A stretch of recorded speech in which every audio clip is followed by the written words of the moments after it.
No domingo passado, nós estudamos o oitavo mandamento. O oitavo mandamento é o não furtarás. E nós vimos no domingo passado que, à semelhança dos outros mandamentos, cada mandamento negativo tem o seu preceito positivo. Então, quando nós estudamos o não matarás, nós vimos que o preceito positivo é usar de todos os esforços para a preservação da vida. Tá? No caso do não furtarás, o preceito positivo é nós usarmos dos esforços para a manutenção do patrimônio nosso e de outros. A ideia da propriedade, tá? Ela é assegurada no Antigo Testamento. Embora Deus seja o dono de todas as coisas, mas ele digamos que ele dispõe os seus recursos a pessoas. Então essa ideia das linhas marxistas, comunismo, socialismo, de que a propriedade é do Estado, não é uma ideia bíblica. Biblicamente falando, cada pessoa tem direito à sua propriedade. Nós vimos no domingo passado, então, a questão de que há o preceito positivo, né, que é você trabalhar para ter o que é teu e guardar e zelar pelo que é teu, garantir aos outros que haja trabalho, haja propriedade. Nós vimos também que nós não roubamos apenas quando nós subtraímos o bem de alguém, mas quando por meio de acordos desonestos, contratos maliciosos, relações trabalhistas injustas, opressoras, monopólio no comércio, juros abusivos, lucros exorbitantes, tudo isso é uma forma de roubar. Por quê? Porque oprime o próximo, porque prejudica o próximo. Então, tudo o que é feito, seja no comércio, na indústria, no serviço ou nas nossas relações pessoais, que prejudique o próximo e nos dê alguma vantagem, algum benefício, isso é uma forma de roubo. Não significa que não deva haver lucro, se o teu ramo exige lucro, mas não pode ser um lucro injusto e abusivo que prejudica as pessoas. E como prometido, hoje nós vamos continuar esse estudo tratando desse aspecto que é bastante importante, que é a ética protestante do trabalho, que ela é constituída por esses três fatores: trabalho, frugalidade e poupança. Trabalho, frugalidade e poupança. Eu pretendo mostrar que esses três fatores, quando utilizados em conjunto, eles produzem uma justiça social e econômica muito importante.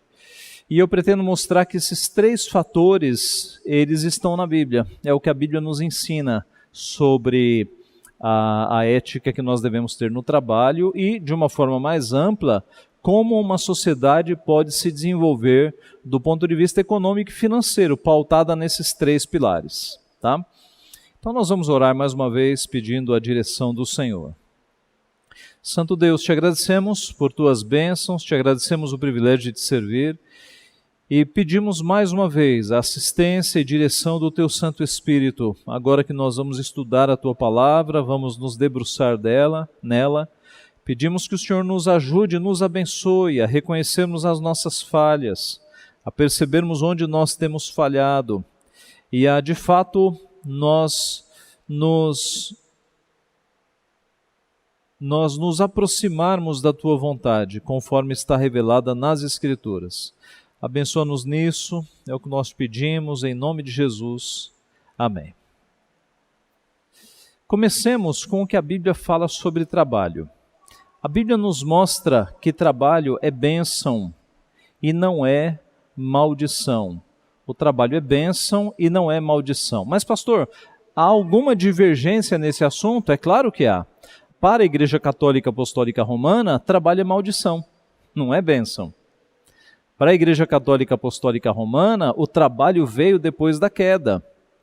Para quem lê a Bíblia, é claro que o trabalho já existia antes da queda. Logo, se o trabalho já existia antes da queda, ele não foi um castigo. O castigo foi que o trabalho tornou-se mais duro depois da queda, né? Quando Deus diz a Adão, do suor do teu rosto comerás. Então agora o trabalho vai ser suado, ele vai ser desgastante, mas o trabalho já existia antes da queda, bênção de Deus. Vamos aos textos. Gênesis 1, 26. Gênesis 1, 26 diz: Também disse Deus, façamos o homem à nossa imagem, conforme a nossa semelhança, tenha ele domínio sobre os peixes do mar, sobre as aves dos céus, sobre os animais domésticos, sobre toda a terra e sobre todos os répteis que rastejam pela terra. Observe que o homem foi criado à imagem e semelhança de Deus e foi-lhe dado domínio. Alguns estudiosos chamam Adão de o vice-regente, o grande regente do universo, Deus. Mas Adão foi colocado para que tivesse domínio também sobre as criaturas, um vice-regente. Então, Adão já tinha atribuições. Adão já tinha o chamado mandato cultural, o mandato de dominar sobre a criação e fazer a criação avançar, por meio do trabalho na terra, por meio de invenções que virão na sequência, né? Aqueles que trabalhavam com metais, aqueles que criaram as tendas, aqueles que criaram instrumentos musicais. Então Adão já tinha atribuições na sua criação. E não é à toa que quando Deus faz Eva, ele a chama de auxiliadora, ajudadora. Ué, ela vai ajudar no quê? Justamente no trabalho. Tá? Por isso que ela é chamada de ajudadora idônea. Eles não estavam ali no Éden, né, apenas para ficar observando e contemplando a criação. Havia trabalho a ser feito. Tá? E foi por isso que Deus criou homem e mulher assim. 2,15 de Gênesis, 2,15. Tomou, pois, o Senhor Deus ao homem e o colocou no jardim do Éden para o cultivar e o guardar. Olha aqui, trabalho, cultivar e guardar. O jardim do Éden não era um jardim como esse nosso aí da frente da igreja. Era uma floresta, né? Com árvores frutíferas, com uma árvore, né, do bem e do mal, no conhecimento do bem e do mal. Então era um jardim grande, com muitas árvores e necessitava de cuidados e de cultivo. Veja também Gênesis 2, 19 e 20. 19 e 20. Havendo, pois, o Senhor Deus formado da terra todos os animais do campo e todas as aves dos céus, trouxe-os ao homem para ver como este lhe chamaria, e o nome que o homem desse a todos os seres viventes, esse seria o nome deles. Deu nome o homem a todos os animais domésticos, às aves dos céus e a todos os animais selváticos, e para o homem, todavia, não se achava uma auxiliadora que lhe fosse idônea. Você observa aqui Deus chamando Adão para dar nome aos animais. Tá? Deus trouxe os animais. Adão não precisou sair, não precisou buscar os animais, né? Isso está aqui no versículo 19. Formado, trouxe-os ao homem, verso 19. Então, depois de ter formado, trouxe-os ao homem para ver como este lhe chamaria, e o nome que o homem desse a todos os seres viventes. Esse seria o nome deles. Trabalho também. Adão teve o trabalho de dar nome a todos os animais. Sim.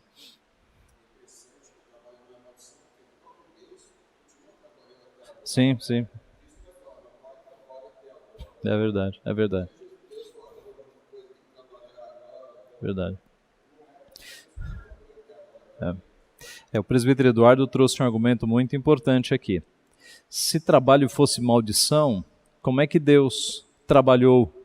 Cristo disse que o meu Pai trabalha até agora, né? Então Deus não pode fazer algo em si desta forma, né? O trabalho é bênção de fato. Então nós vemos aqui em Gênesis, claramente antes da queda, antes do capítulo 3, Adão e Eva trabalhando, trabalho como bênção. Isso é uma diferença grande entre o romanismo, o catolicismo e o protestantismo. Tá? Para o catolicismo, trabalho é maldição.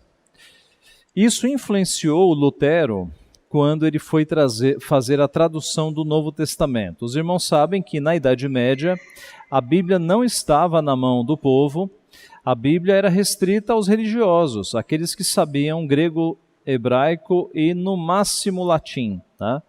Os reformadores, na medida em que eles foram se libertando da mentira romanista e voltaram à Bíblia, eles passaram a traduzir a Bíblia, para que a Bíblia estivesse na mão do povo. E quanto mais Bíblia na mão do povo, menos enganados eles seriam pela Igreja Católica. E Lutero foi um dos primeiros, se não o primeiro. Lutero, enquanto estava escondido num castelo em Wartburgo, fugindo da perseguição, ele corria risco de morte. Em poucas semanas ele traduziu o Novo Testamento do grego para o alemão. E tradução é feito de escolhas, você escolhe palavras. E quando Lutero foi traduzir a palavra trabalho do grego para o alemão tem duas palavras para trabalho, que é Arbeit e Beruf. Arbeit é uma ideia de um trabalho suado, desgastante, quase uma maldição. Assim como o trabalho em português, eu já vou falar sobre isso. Mas Beruf é uma ideia de trabalho de vocação, de trabalho prazeroso, de cumprir uma vocação. Lutero não teve dúvida, ele traduziu como Beruf as amostras de trabalho na Bíblia. E por que ele fez isso? Novamente, por conta da distinção entre protestantes e católicos. Porque os católicos, os romanistas, entendem que trabalho é maldição, a lógica é a seguinte: quanto mais braçal, quanto mais mão na massa for um trabalho, mais amaldiçoado ele é. Quanto menos mão na massa for um trabalho, mais abençoado ele é. Por isso que para os romanistas, o trabalho por excelência era aquilo que os padres e os monges e as freiras faziam nos mosteiros e nos monastérios. O quê? Nada. Contemplação. Contemplação. Eles ficavam contemplando a natureza e contemplando e pensando em discussões altamente relevantes para a sociedade. Por exemplo, se Adão tinha umbigo, quantos anjos caberiam na ponta de uma agulha ou na ponta de um alfinete? Esse tipo de discussão.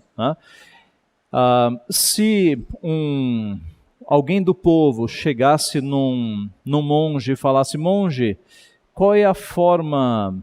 Eu quero servir a Deus, qual é a melhor forma de servir a Deus? O monge não teria dúvida, abandone tudo, vá para um mosteiro, para você louvar a Deus e viver de contemplação. Nós vimos na aula passada que uma pessoa do povo chegou em Lutero já convertido, e perguntou: Lutero, eu sou sapateiro, como é que eu vou glorificar a Deus agora? E Lutero disse: você faça o melhor sapato possível e venda pelo preço mais justo. Assim você está glorificando a Deus. Então não precisa ir para o mosteiro. Nós, com o nosso trabalho, glorificamos a Deus, porque trabalho é bênção, trabalho não é maldição. Mas para os romanistas, a contemplação, para os romanistas, colocar a mão na massa, isso é horrível, porque é trabalho. Aliás, eu devo já falar aqui da nossa palavra em português. A palavra trabalho na língua portuguesa, ela vem de uma palavra que é tripalium. O tripalium era um instrumento de tortura com 3 paus. Tripalium. Era um instrumento de tortura com 3 paus. Essa é a origem da palavra trabalho. Observe como ela é carregada desta ideia de que trabalho é maldição. Então não é à toa que no inconsciente popular brasileiro, trabalho é uma tortura, não é? As pessoas falam: não, eu trabalho esperando a sexta-feira, para que acabe logo. Porque nós temos essa carga romanista de trabalho como maldição, até na própria palavra trabalho, tá? É por isso que nós somos assim. Nós temos uma herança católica, na formação do povo brasileiro. Do ponto de vista bíblico, não deveria ser essa visão de trabalho como tortura, e sim de vocação.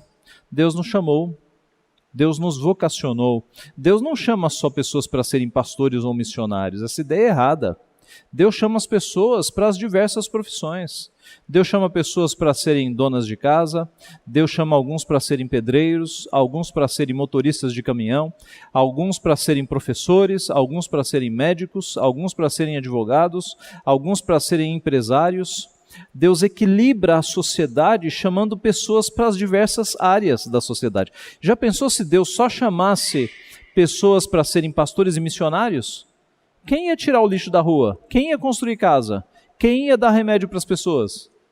Deus chama, Deus coloca no coração das pessoas vocações diferentes para que haja um equilíbrio na sociedade, para que haja desde aqueles que se dedicam à limpeza, aqueles que constroem prédios, aqueles que lidam com a justiça, aqueles que lidam com a saúde. Deus equilibra a sociedade colocando vocações no coração das pessoas, porque trabalho é bênção. E quanto a essa ideia de contemplação ou vocação, vamos ver dois textos aqui em Provérbios, Provérbios 10, 4.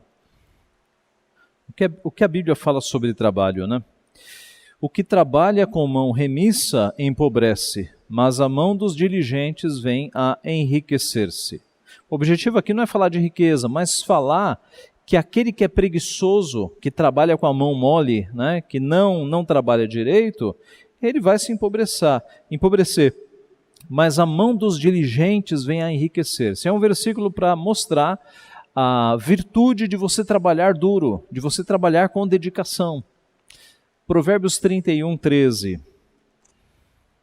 falando da mulher virtuosa. Busca lã e linho e de bom grado trabalha com as mãos. Olha aí, trabalha com as mãos, busca lã e linho. A mulher virtuosa é uma mulher extremamente trabalhadora, né? Os versículos mostram isso. Ela acordava, ainda era escuro, e ela ia dormir, já era escuro. Uma ideia de uma mulher dedicada, trabalhando. E vários versículos em Provérbios condenam a preguiça, né? A preguiça. E a contemplação, meus irmãos, é preguiça, né? É falta de trabalhar, é ficar apenas observando as coisas. O trabalho, então, é uma forma de nós glorificarmos a Deus. O trabalho é uma forma de nós glorificarmos a Deus. Veja 1 Tessalonicenses 4, 10 a 12. 1 Tessalonicenses 4, 10 a 12. E, na verdade, estáis praticando isso mesmo para com todos os irmãos em toda a Macedônia. Contudo, vos exortamos, irmãos, a progredirdes cada vez mais e a diligenciardes por viver tranquilamente, cuidar do que é vosso e trabalhar com as próprias mãos, como vos ordenamos, de modo que vos porteis com dignidade para com os de fora e de nada venhais a precisar. Percebe como a ideia de contemplação, de não colocar a mão na massa é errado, de acordo com a Bíblia? Paulo está dizendo aqui, elogiando, né, os Tessalonicenses, e reiterando, reafirmando que eles devem trabalhar com as próprias mãos de modo a se portarem com dignidade, de ter o que comer, ter o que vestir, para não precisar das outras pessoas. O trabalho é recomendado pela palavra de Deus. É uma forma de nós glorificarmos ao nosso Deus. O nosso trabalho deve ser com dedicação. Veja Efésios 6, 5 a 8. Efésios 6, 5 a 8. Quanto a vós outros, servos, obedecei a vosso Senhor segundo a carne, com temor e tremor, na sinceridade do vosso coração como a Cristo. Agora, não servindo à vista, como para agradar a homens, mas como servos de Cristo, fazendo de coração a vontade de Deus, servindo de boa vontade como ao Senhor, e não como a homens, certos de que cada um, se fizer alguma coisa boa, receberá isso outra vez do Senhor, quer seja servo, quer seja livre, não servindo à vista como para agradar a homens. Antes de ser pastor, eu trabalhei a vida inteira, né? Desde os 13 anos, em comércio, em banco, em corretora. E muitas vezes eu vi isso, no escritório, todo mundo trabalhando, o chefe saía e ninguém mais trabalhava. Todo mundo parava o trabalho. Tá? O texto está dizendo que o crente fiel, ele não precisa estar sob vigilância do chefe para trabalhar. Por quê? Porque ele não está servindo ao chefe. Em última instância, nós estamos servindo a Cristo com o nosso trabalho. Então, Cristo está vigiando, né? O chefe saia ou entre, nós estamos nos reportando a Cristo. Por isso nós trabalhamos, independente de alguém estar vigiando. É a nossa consciência de que se nós estamos sendo pagos, nós temos que entregar trabalho como resposta e servindo ao máximo como quem serve a Cristo. Observe como é uma visão que, se os crentes colocassem em prática, nós teríamos um Brasil bem diferente do que nós temos hoje. Outro texto, Colossenses 3, 22 a 24.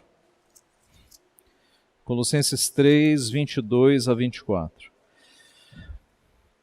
Servos, obedecei em tudo ao vosso Senhor segundo a carne, não servindo apenas sob vigilância, visando tão somente agradar homens, mas em singeleza de coração, temendo ao Senhor. Tudo quanto fizerdes, fazei-o de todo o coração, como para o Senhor, e não para homens, cientes de que recebereis do Senhor a recompensa da herança. A Cristo o Senhor é que estáis servindo. É a mesma coisa, né? Nós não precisarmos de vigilância para nós fazermos o nosso melhor. É a questão da consciência de que nós estamos servindo a Cristo com o nosso trabalho. O nosso trabalho glorifica a Cristo. Tá? Seja qual for a tua ocupação, faça o melhor, porque Cristo está sendo glorificado quando você faz o melhor. Tá? Então, essa é a primeira peça da engrenagem. Uma sociedade que trabalha segundo as prescrições da palavra vai ser uma sociedade trabalhadora, que vai avançar, que vai produzir muito. O crente que trabalha observando esses versículos será um excelente funcionário. Observe, se um crente colocar a termo esses versículos, vai ser o melhor funcionário da empresa. Onde quer que você esteja, você vai ser reconhecido como o melhor funcionário. Tá? Imagine uma sociedade em que os crentes sejam os melhores funcionários. Imagine quão revolucionário isso seria. A segunda peça da engrenagem é o que nós chamamos de frugalidade, que significa vida simples. Tá? Uma vida frugal é uma vida simples. Essa é a tradução. Vida simples, sem ostentação, considerando que nós não somos donos, mas somos mordomos. Quem é o dono de tudo? Deus. Salmo 24:1. Ao Senhor pertence a terra e tudo o que nela se contém. E 1 Timóteo 6,7. 1 Timóteo 6,7. Porque nada temos trazido para o mundo, nem coisa alguma podemos levar dele. Então Paulo está dizendo, verso 6, de fato grande fonte de lucro é a piedade com o contentamento. Por quê? Porque nada temos trazido para o mundo, nem coisa alguma podemos levar dele. As pessoas que passam a vida inteira acumulando bens e buscando ser ricas, né, e querendo acumular e acumular e acumular, o que acontece quando elas morrem? Elas não levam nada. O ditado popular, o dito popular diz que caixão não tem gaveta. Você não vai levar nada para o além. E antes do ditado popular, a Bíblia já diz: nada temos trazido para o mundo, nem coisa alguma podemos levar dele. Então, do que adianta você viver uma vida com esse objetivo de acumular bens, de ficar rico? Porque quando acabar a tua vida vai ficar para as heranças, para os filhos brigarem, né? Como alguns dizem, não é isso? Sim, Denise.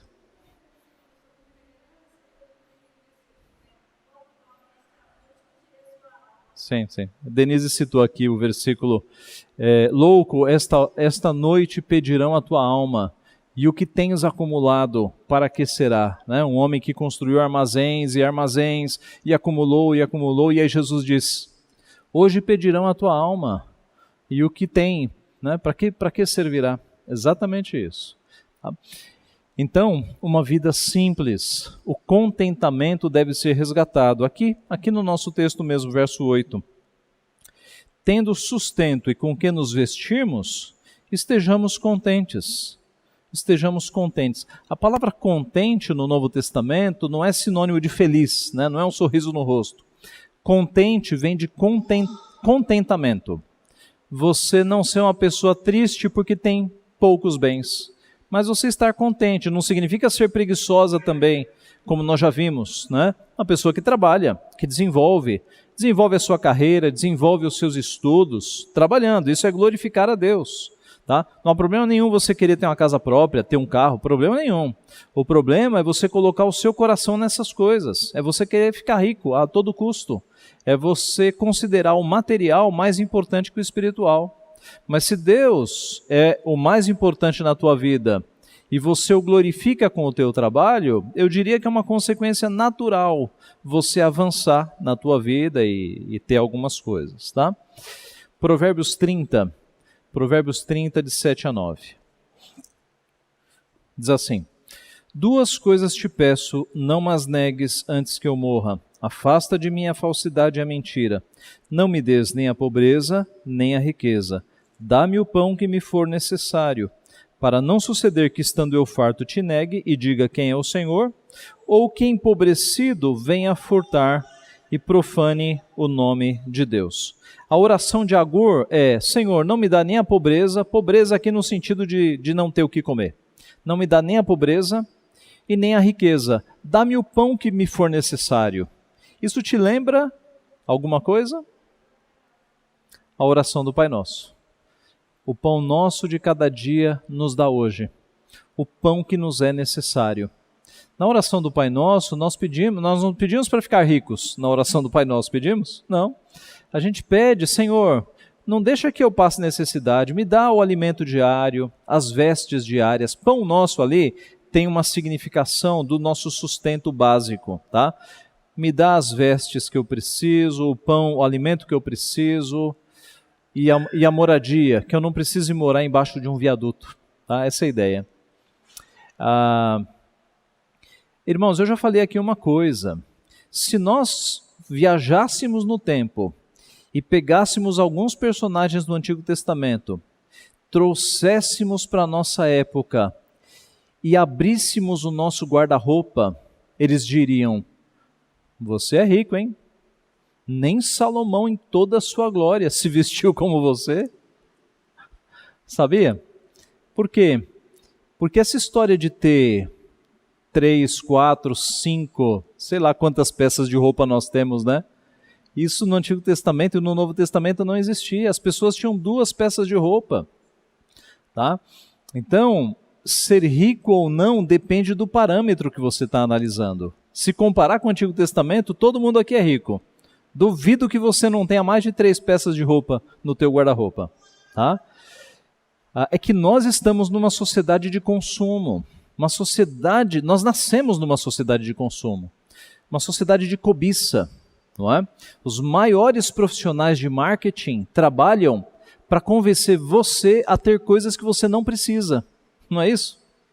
É uma sociedade de consumo. A nossa sociedade é tão consumista que você compra um aparelho eletrônico sabendo que ele vai durar 1, 2 anos. Por quê? Porque os hábitos da nossa sociedade são de trocar aparelhos eletrônicos ano a ano. Um exemplo: antigamente, e eu sou da área de informática há muito tempo, né? Antigamente você comprava um notebook, um laptop, lá no passado, e ele durava 5, 6 anos. Ele tinha uma resistência impressionante. Hoje você compra um notebook, com 2 anos ele já está pedindo água, já está quebrando peça, porque eles fazem com peças inferiores, porque o hábito da população é trocar rápido. É trocar rápido o celular, trocar rápido o notebook. É uma sociedade de consumo, é uma sociedade que instiga em nós a cobiça, a ganância. Né? Nós acabamos entrando nesse jogo de achar que o último celular, o mais top, se eu não tiver ele, eu vou ser infeliz. A gente entra nesse jogo do marketing. A gente tem que ficar muito atento para observar na nossa vida o que é essencial e o que é supérfluo. Tá? Isso tem a ver com contentamento, né? Com contentamento. O contentamento deve ser resgatado. Mas a vida simples, ela deve ser estimada entre nós. A vida simples e a não ostentação. Tá? É interessante, você tem pessoas pobres que querem aparentar ser ricas, né? Ficam ostentando coisas que não têm. E você tem muitos ricos que são pessoas simples. Eu já conheci alguns ricos extremamente simples no seu viver, no seu vestir. Tá? Então, vida simples é isso, é você não ficar ostentando, mostrando para as pessoas que você tem, é você viver de uma maneira simples. Tá? Essa é a segunda peça da engrenagem. Primeiro o trabalho, depois a vida simples. E você já deve ir fazendo uma equação aqui. O que acontece com uma pessoa, com um crente, que é um excelente trabalhador? Ele se tornou o melhor funcionário naquela empresa. E daqui a pouco ele foi para outra empresa e se tornou o melhor funcionário naquela empresa. E daqui a pouco ele começa a ser promovido, porque melhores funcionários, eles começam a crescer. Não é? O salário desse crente naturalmente vai crescer. Agora, se ele tem vida simples, ele vai conservar aquele padrão de vida. Imagine alguém que hoje ganha R$2.000 e se mantém com R$2.000, se ele passar a ganhar R$4.000, mas ele continuar numa vida simples de R$2.000, o que vai acontecer? Vai sobrar dinheiro, não vai? Essa é a terceira engrenagem, a sobra de dinheiro, porque é uma consequência natural. Essas engrenagens foram usadas por um irmão nosso quando conduziu a cidade de Genebra. O irmão se chama João Calvino. João Calvino colocou em prática estes 3 preceitos. E Genebra era o lixão da Europa. Genebra era uma cidade de prostituição, de mendicância, quando Calvino chegou. Foi Calvino aplicar a palavra, e isso que nós estamos vendo é palavra, na administração daquela cidade. Genebra quase que acabou com a desigualdade social, porque Calvino tanto colocou isso em prática, como ele chegava nos ricos e dizia: vocês têm que ajudar os mais pobres, vocês têm que abrir portas de emprego, vocês têm que dar comida para os mais pobres. A desigualdade social quase acabou em Genebra. A mendicância foi zerada em Genebra, por força de lei. Sabe o que aconteceu? Leis foram criadas contra a preguiça. Então, abriram vagas de trabalho para todo mundo que era mendigo. Você tem onde trabalhar. Se não quiser trabalhar, vai ser preso. Resolveu fácil. Trabalho tinha. Era preso quem era preguiçoso, quem não queria trabalhar mesmo. A mendicância acabou em Genebra. Tá? Veja, Calvino foi usando os princípios da palavra. Muita gente produzindo, fazendo ao Senhor. Vida simples, e os crentes, os nossos pais espirituais, os puritanos, eles eram conhecidos como pessoas que se vestiam de modo muito simples. Sobrava dinheiro, esse é o ponto, sobrava muito dinheiro. É a terceira engrenagem, que é a poupança, né? Poupança. Com dedicação no trabalho, a sobra de dinheiro, o que fazer com a sobra? Veja Efésios 4:28. Será que é ter poupança para ficar rico? Isso não combina com vida simples. Efésios 4:28. Aquele que furtava, não furte mais, antes trabalhe, fazendo com as próprias mãos, olha aí, próprias mãos de novo, o que é bom, para que tenha com que acudir ao necessitado. O objetivo da sobra de dinheiro não é você ficar rico, mas é você ter condições de acudir ao necessitado. Foi essa filosofia bíblica que Calvino empregou em Genebra. Está sobrando, vamos diminuir a desigualdade social, vamos ajudar os mais pobres, vamos criar vagas de empregos. Na época de Calvino ele conseguiu construir uma tecelagem para abrigar um monte de refugiados que, fugindo da perseguição católica, tinham corrido para Genebra. E ele conseguiu empregar um monte de gente lá nessa fábrica de tecelagem. Tá? Então, aquele que furtava, não furte mais. Antes, trabalhe com as próprias mãos, para quê? Para que tenha com que acudir ao necessitado. Se o nosso trabalho glorifica a Deus e a nossa vida simples é um bom testemunho de que nós não confiamos em bens, a sobra do nosso dinheiro é uma oportunidade de nós praticarmos a misericórdia e o amor ao nosso próximo, ajudando aqueles que têm pouco, aqueles que estão sofrendo. Eu digo lá, o exemplo de Calvino, né, que quando nós fazemos isso, nós ajudamos as pessoas, e eu dou aqui algumas sugestões para isso então. São sugestões, você pode ter outras, sem problemas. Como é que nós ajudamos ao necessitado então? Se você entrou nesse ciclo virtuoso de ser o melhor funcionário, de ter um padrão de vida simples e começou a sobrar dinheiro, como é que você pode ajudar ao próximo com o teu dinheiro? Não significa que você vai pegar tudo que sobrou e dar para alguém, mas você pode, na medida das tuas possibilidades, não ficar sem ajudar ninguém. Você pode ajudar as pessoas. Algumas sugestões que eu dou: compre alimentos para eventuais ajudas. Você está fazendo a despesa? Se faz a despesa e pensa, esses alimentos aqui, durante o mês eu vou ajudar alguma pessoa. Eu vou perceber alguma pessoa que precisa e eu vou ajudar com estes alimentos. Tá? Isso é uma possibilidade. Eu vou dar o exemplo dela, ela não está aqui. A Vivian teve uma ideia muito interessante lá em casa. Ela faz a despesa e compra esses alimentos a mais e faz sacolinhas. Ela divide em sacolinhas.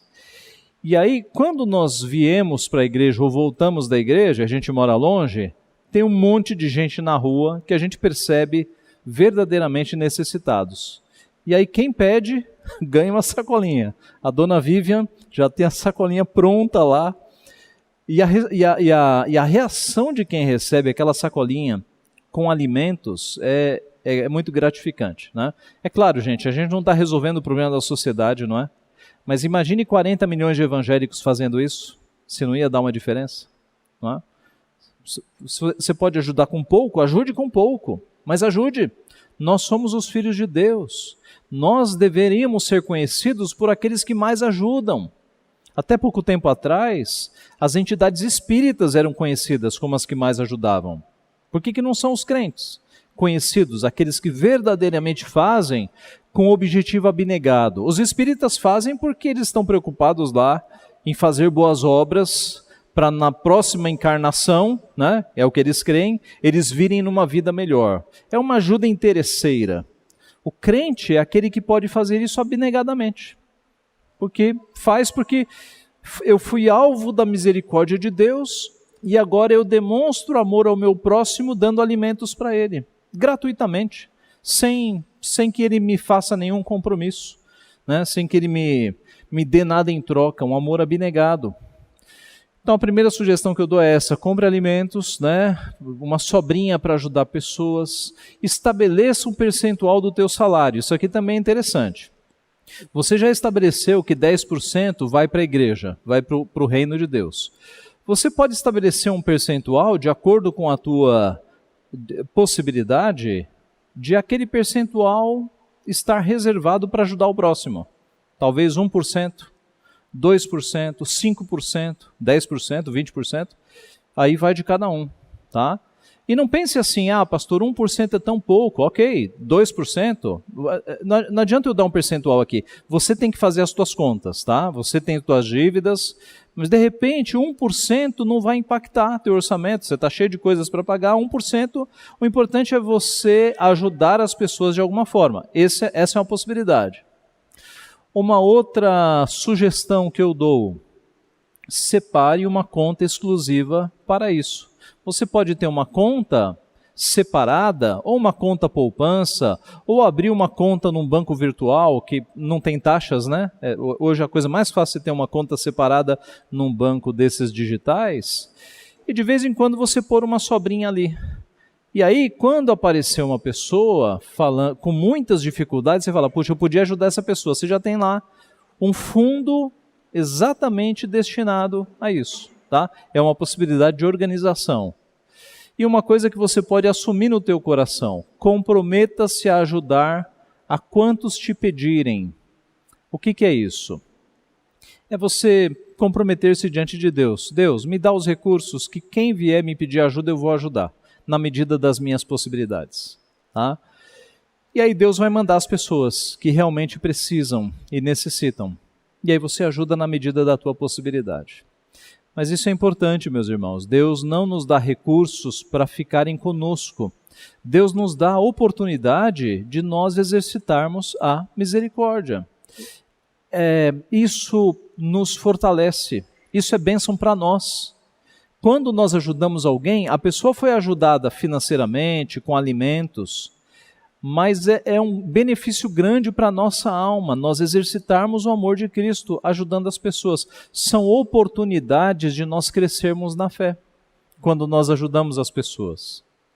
Eu acho que eu já contei para vocês que uma vez eu estava numa palestra em que eles reuniram várias instituições de ajuda, instituições de assistência social, todos crentes, né?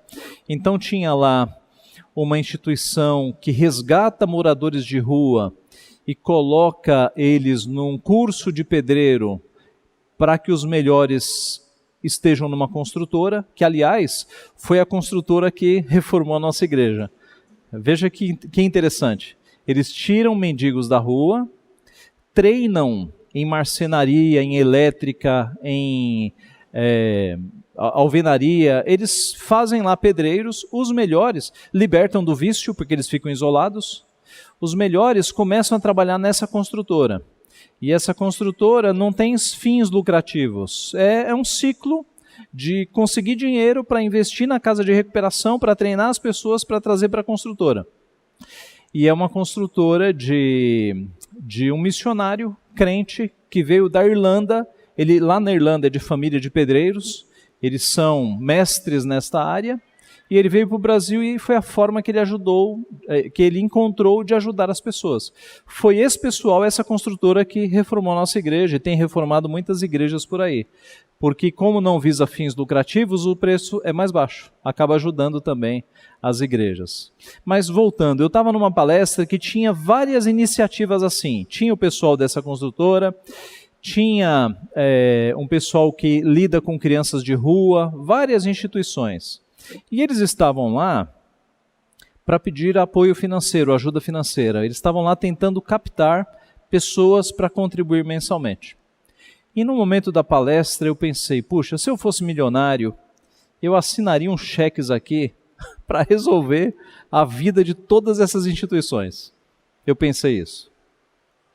Mas imediatamente a minha consciência me disse o seguinte: se você fizesse isso, imagine o tanto de oportunidades que você tiraria de outros cristãos, de ajudarem, de desenvolverem a bondade, de desenvolverem atos de misericórdia. Você simplesmente resolveria o problema das instituições e você tiraria a oportunidade de centenas de crentes de colaborarem. E quando esses crentes colaboram, eles estão sendo exercitados na sua fé. Porque quando um crente põe a mão no bolso para ajudar o próximo, ele está mostrando que o dinheiro não é o seu Deus, que o seu Deus é aquele que está lá em cima. Estão percebendo? Então, Deus, se Deus quisesse, ele converteria um Bill Gates da vida e mandaria ele para o Brasil e diria: Bill Gates, resolve o problema aí de todo mundo. Mas Deus não faz isso. Deus quer que os seus crentes sejam exercitados na prática das boas obras, de obras de misericórdia. Nós temos o privilégio de ajudar pessoas com os nossos recursos na medida das nossas necessidades. Ok? Sim, Vânia. Uhum. Olha, eu diria o seguinte: quando uma pessoa te pede uma ajuda falando assim, moça, senhora, me dá um dinheiro para eu comprar comida, você dá o dinheiro crendo que ela vai comprar comida. Se ela mentiu, ela vai se acertar com Deus. Se ela foi lá e comprou uma droga, ela vai se acertar com Deus. Como nós sabemos que isso é muito comum no Brasil, eu recomendaria ter um pouquinho de alimento para dar, né? Porque é claro que se a pessoa quiser mesmo a droga, ela vai lá trocar o alimento por droga, a gente sabe disso, né? Mas veja, a nossa parte a gente fez. Se a pessoa vai usar de desonestidade, aí é ela com Deus, né? Então, eu acho que tem essas duas formas. Se você suspeita que a pessoa já tem vícios, né, porque às vezes dá para perceber, né, quando a pessoa pede, quando é alguém que está de fato com honestidade, é alguém que está querendo, alguém que está viciado de fato. Aí eu acho que é preferível dar um alimento. Ou se você está a pé, e eu conheço vários crentes que já fizeram isso, você quer um alimento? Vamos lá na padaria. E aí você compra um alimento para a pessoa, né? Porque não é todo mundo que engana, né? Às vezes a pessoa está com fome mesmo. E ela está precisando de alimento mesmo. Então, o importante é nós fazermos, né? E se a pessoa está com desonestidade, aí ela se acerta com Deus. Não sei se todos ouviram, o presbítero André mostrou aqui que isso é aplicável também às missões, né? Porque a IPB ela não dá salário para os missionários que estão fora, mas ela é uma ponte de ligação com as igrejas, para que as igrejas locais ajudem no sustento dos seus missionários. Isso é importante também você pensar nisso, né? Quem sabe você possa ter um percentual do teu salário, que seja 1%, 2%, para as missões também. Tá? É claro que indiretamente, quando você dá o teu dízimo, você sabe que a tua igreja local, ela ajuda missionários, né? A Vila Guarani, como eu já falei, nós temos ajudado uma missionária que está num país que eu nem posso mencionar, porque ela está lá secretamente, né? Ela é uma missionária que, se for descoberta, ela vai perder a vida. E como é que ela evangeliza? Ela é enfermeira. E é num país muito pobre, e ela, sendo enfermeira, ela evangeliza as pessoas que Deus manda para a mão dela. E já se converteu uma jovem que ela está discipulando, é um país muçulmano. E já se converteu um soldado. O tanque explodiu, o soldado foi lá, e ela evangelizou o soldado, e o soldado se converteu. Então, veja, tem gente aí em países perigosíssimos fazendo a obra, né? E nesse caso, a nossa igreja é parceira. Nós mandamos recursos mensais para ajudar no sustento dessa missionária. Então, quando você dá o dízimo, você está participando de missões. Mas se você quiser se envolver mais, você pode usar um percentual por fora, uma oferta por fora, para ajudar algum missionário. Tá? Se precisar de indicações de missionários que estão precisando, fale comigo que eu entro em contato com a Agência Presbiteriana de Missões Transculturais, que, assim como eles nos indicaram essa missionária que estava precisando de recursos, eles podem indicar outros missionários para que sejam ajudados também. O objetivo do nosso conselho é cada vez mais aumentar essa ajuda, né? Quem sabe ano que vem a gente consiga ajudar 2 missionários, né? E que bênção será se a cada ano a gente crescer a ajuda para um missionário por ano, né? Será uma bênção. Outra coisa, com essa alta de dólar, os missionários estão com problemas, porque quando você dá uma ajuda aqui, ela é transformada em dólar muitas vezes, né, para outros países. E quando o dólar está muito alto, a tua ajuda compra muito menos dólares do que comprava antes. Então, tem todos esses aspectos que cabe à nossa disposição para ajudar. Tá? Muito bem. Mais alguma dúvida? O que eu tinha para passar era exatamente isso, tá? Essa ética que já foi colocada em prática. Genebra teve uma transformação social quando este homem, João Calvino, usou a palavra. Ele não usou ideias dele, ele usou a palavra, né? Um conceito de trabalho dedicado, um conceito de vida simples e um conceito de usar o que sobra para ajudar o próximo, para diminuir a desigualdade social. Isso em Genebra foi revolucionário, e no Brasil seria, se os crentes pensassem dessa forma. 40 milhões de crentes, veja o percentual que nós temos. Né? A gente hoje não está falando com 40 milhões, né? Estamos falando aqui com 40, mas que comece em nós, né? Arrume essa área na tua vida para que você seja generoso, bondoso, misericordioso, e a começar em nós, quem sabe, né? Se outros crentes não vão se agregando para nós, de fato, diminuirmos um pouco a necessidade, a tristeza daqueles que têm tão pouco, né, do nosso povo.